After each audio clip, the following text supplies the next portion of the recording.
വേഷപ്പകർച്ച എന്ന കഥയുടെ തുടർഭാഗം. പട്ടണത്തിൽ നിന്നും വന്ന റൂബി എന്ന പെൺകുട്ടി ശ്രാവണുമായി അടുപ്പത്തിലായിരുന്നു. അങ്ങനെയിരിക്കെ ഒരു ദിവസം ഏറെ വൈകിയിട്ടും താമസസ്ഥലത്ത് തിരിച്ചെത്താത്തതിനാൽ അധികാരികൾ വീട്ടുകാരെ വിവരമറിയിച്ചു.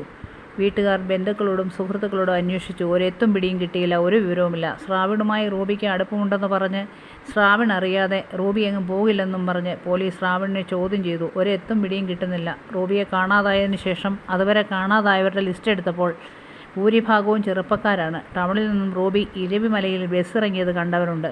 പിന്നെ എങ്ങോട്ട് പോയെന്ന് ആർക്കും അറിയില്ല. പോലീസുകാർ സംശയത്തിൻ്റെ പേരിൽ പലരെയും ചോദ്യം ചെയ്തു.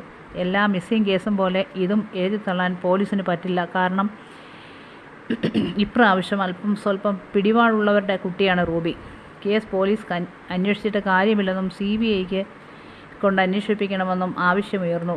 ഇരവിമലയിലെ ഓരോ സ്ഥലവും മരിച്ചു പെറുക്കി പോലീസ് അവസാനം കേസ് ക്രൈം ബ്രാഞ്ചിന് വിട്ടുകൊടുക്കേണ്ടതായിട്ട് വന്നു. യാതൊരു തുമ്പും കിട്ടിയില്ല. ആ നാട്ടിൽ ഓരോ ദിവസവും പുതിയ ഒരുപാട് പേരെ കാണുന്നുണ്ട്. പണിക്കാരാണെന്നും പറഞ്ഞു വരുന്നവരുണ്ട്. അടുത്ത ഗ്രാമത്തിൽ നിന്നും ഈ സംഭവത്തിന് ശേഷം ആരെ കണ്ടാലും സംശയമാണ്. പത്രങ്ങളിൽ ഇപ്പോൾ സ്ഥിരം വാർത്തയാണ് ഈ മിസ്സിംഗ് കേസുകൾ. ആയിടയ്ക്ക് കുറേ ചെറുപ്പക്കാർ ആ നാട്ടിൽ വന്ന് താമസിക്കുന്നുണ്ട്. എല്ലാവരും പറയുന്നത് രഹസ്യാന്വേഷണ സംഘമാണെന്നാണ്. ഈ നാട്ടിലുള്ള ആർക്കൊക്കെയോ ഇതിൽ പങ്കുണ്ട് എന്ന് പരക്കെ ഒരു സംസാരവുമുണ്ട്. ഇവിടെ ഒരുപാട് ഹോട്ടലുകളും ചെറിയ ടീ ഷോപ്പുകളും ഉണ്ട്.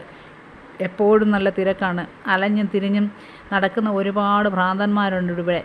ആ കൂട്ടത്തിൽ ഒരു ഭ്രാന്തി പെണ്ണ് ഈ കടകളുടെ പരിസരത്ത് വന്ന് കൂടിയിട്ടുണ്ട്. കണ്ടു കഴിഞ്ഞാൽ ഒരു പേക്കോലം.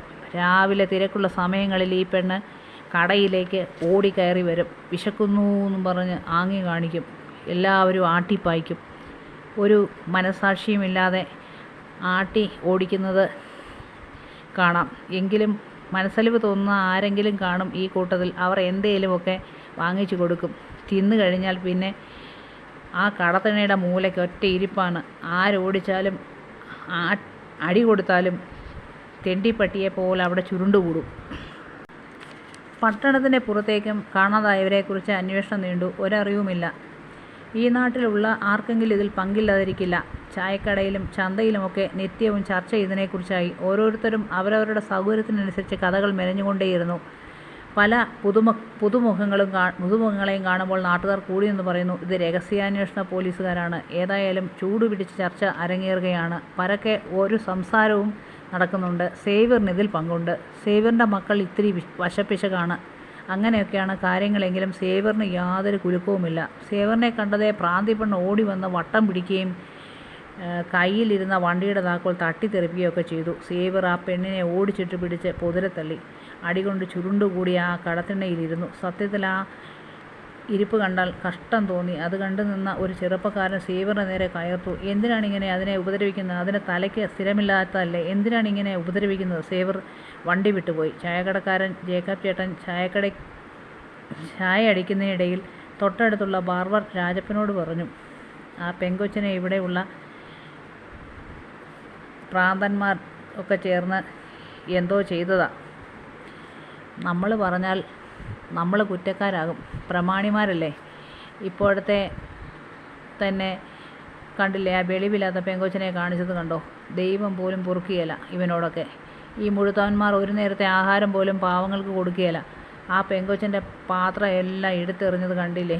ജേക്കബ് ചേട്ടൻ്റെ ഭാര്യ ആ കൊച്ചിനെ പിടിച്ചുകൊണ്ട് പോയി വയറ് നിറയെ ആഹാരം കൊടുത്തു. രാത്രിയിൽ ആ കൊച്ച് എവിടെയാണ് കിടക്കുന്നത്? ഈ പിന്നാമ്പുറത്താണ്. വെളിവില്ലാത്ത ഇതിനെയൊക്കെ ആരെങ്കിലും അകത്ത് കയറ്റി കിടത്തുമോ? 6-7 മാസമായില്ലേ ആ പ്രാന്തിപ്പെണ്ണ് ഈ നാട്ടിൽ വന്നിട്ട്. പിറ്റേന്ന് രാവിലെ തൊട്ട് ആ പ്രാന്തിപ്പെണ്ണിനെ എവിടെയെങ്ങും കാണാനില്ല. രാത്രി മുഴുവൻ ഭയങ്കര പട്ടികുരയായിരുന്നു. നല്ല മഴയും. അന്യരൊരുപാട് യാത്ര ചെയ്യുന്ന വഴിയാണ്. ആരെങ്കിലും പിടിച്ചുകൊണ്ട് പോയി കാണും. അടുത്ത ഭാഗമായി